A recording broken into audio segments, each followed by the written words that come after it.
Hi everyone, Sappho in the woods. It's Marlene here. Sappho's in there and sleeping. We've just been out.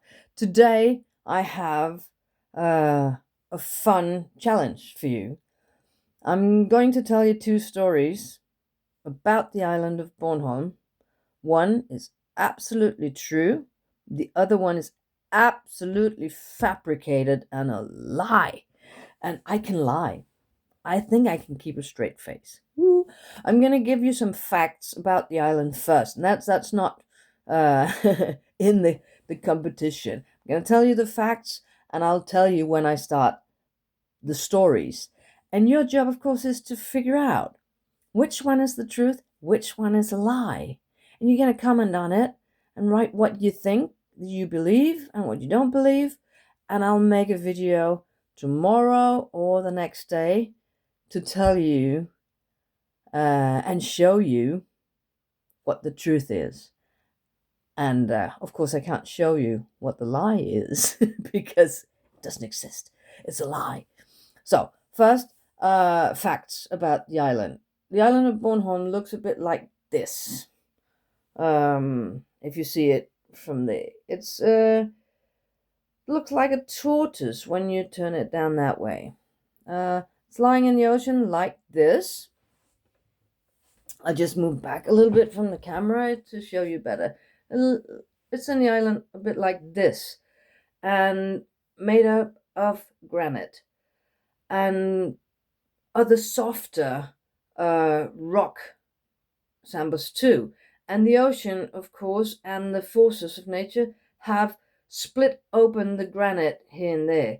So it's high up here in the middle and covered with forest, and out towards the coast there are these crevices and cracks in the granite. So the roads built around the island go up and down and up and down. We have a lot of highs and lows, and that's not common in Denmark, because Denmark as a country is completely flat.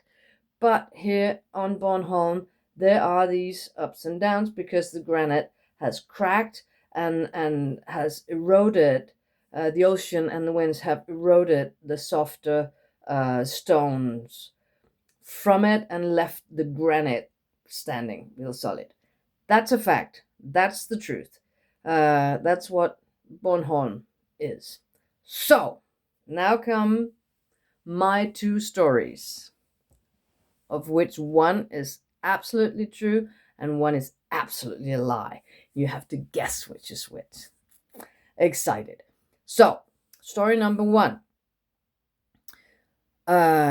Because of the slopes and crevices here, you can find on Bornholm places that has a very, very steep slope up and down. So, one of my former neighbors had the idea that the slope behind his farm could actually be used for skiing in the winter when there's snow. So there was kids out there playing on the sledges, and some people were skiing there. And he thought, well, it's actually a very steep slope. Maybe I should build a little ski resort here and sell some hot chocolate to the winter, the people having fun in the winter snow, and start selling hot chocolate and waffles and whatnot. And then he did the smart thing. He applied to the European Union for money for building a ski lift, automatic ski lift that could lift all the skiers up to the top of his slope so they could ski down, just like they have it in the Alps in France and Italy.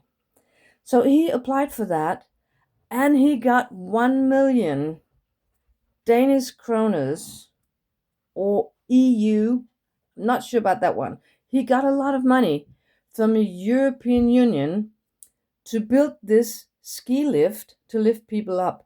And where did the European Union find that money? They found it in the portion that was given to rural mountainous, poor areas in the European Union.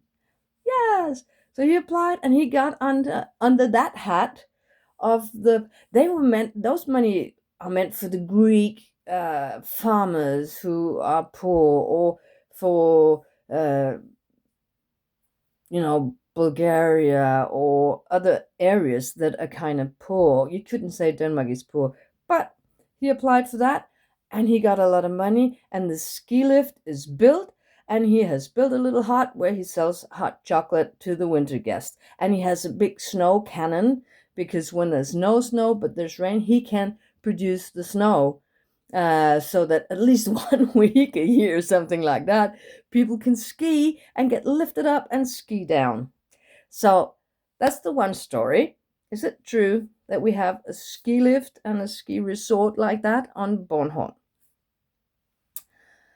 The next story is because of the island, the way it looks, and is situated in the Baltic Sea. These crevices are all over the island, and one was found to be extremely deep. And they have dug out that one from the center of the island, dug it down.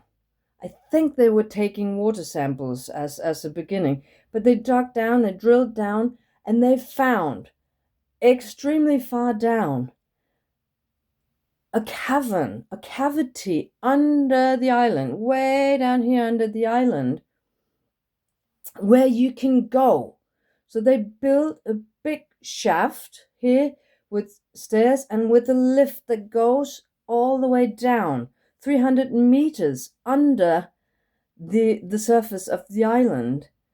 There is this big cave here, and you can only go into it when the seawater is low, when the tide is out, because when the tide comes in, it fills up with water. When the tide is low, you can walk around in there, in this marvelous cave, way, way, way down below the island of Bornholm, on not the bottom of the sea, but the bottom of the island of the granite. So you can walk around in there and have to get out when the sirens are calling, because then the high tide is coming in and the cave will be filled up with water, and you have to get that lift up through the shaft 300 meters up to the surface and get up there. So those were the two stories. Only one of them is true. The other one is a complete fabrication, what people would call a lie. And I'm not going to tell you on this video which one it is. You're going to tell me what you believe. There's nothing you can win because I'm not yet a big channel. You're going to help me be a bigger channel. But I thought that was a fun challenge for you. So Bornholmers are very welcome to write to. But if you know the answer, please don't spoil it for the rest. Give it a